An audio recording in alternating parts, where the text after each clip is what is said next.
A man was working when the automatic door suddenly broke down. He checked it and saw a pallet was stuck in the door. The manager rushed over to keep the project moving, but when he found out it was just the door stuck, he told Max to go in and move the pallet, or he would dock a day's pay for the delay. Max had no choice but to crawl in. He barely nudged the pallet, and the door slammed shut unexpectedly. No, no, no, no, no, no, no, stop, no, no.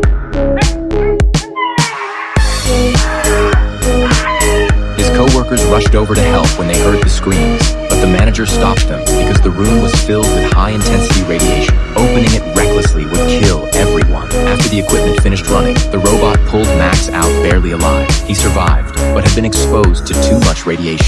The company told him he only had 5 days left to live. Then the robot tossed him a bottle of pills to make his remaining days less miserable. What made it worse was the company boss learned about the accident, and instead of giving Max any compensation, he complained Max had messed up the sheets. To him, a worker's life meant nothing. Before leaving, he even told the manager to hurry up and get production back on track. Max saw all of this cold-hearted cruelty and swore he would make the boss pay dearly, but he didn't have much time left. Unless he went to Elysium and got treatment in an advanced medical pod, he wouldn't survive. At the end of the 21st century, Earth's population exploded. The environment was polluted and barely livable, so the rich chose to escape. They built a ring-shaped space station 20,000 kilometers above Earth. The climate was perfect, the air fresh. Robot servants worked 24/7, and every home had top-tier medical pods. Whether you were seriously injured or terminally ill, you could be fully healed. People on Earth wanted in badly, but tickets were outrageously expensive, so some terminally ill people had to sneak in, and that was Max's only way to survive. They found the biggest coyote in town. He could forge IDs and smuggle people onto the ships, but Max and his friends didn't have enough money, so Max asked Mora to let him pay later. Mora laughed at him and told him to get lost, but when he learned Max only had 5 days to live, his attitude changed instantly. He needed someone desperate for a dangerous mission. Kidnap a rich Elysium visitor on Earth. Use a neural interface. Extract the bank info from their brain and copy it into Max's own head. If it worked, he'd get a free ticket. Max hesitated. Every rich person had robot guards. Kidnapping them was basically suicide, and he was so weak. Mora saw his worry and brought out an exoskeleton, connect it to Max's nervous system, and he'd be as strong as a robot. His friends tried to talk him out of it, but Max had no choice. He had one condition. They had to change the target to the boss of the robot company. As long as the money was there, Mora didn't care. Max got sent to the operating table.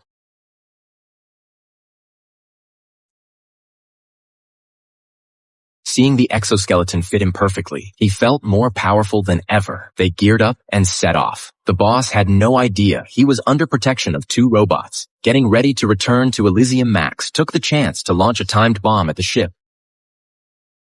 Critical engine failure.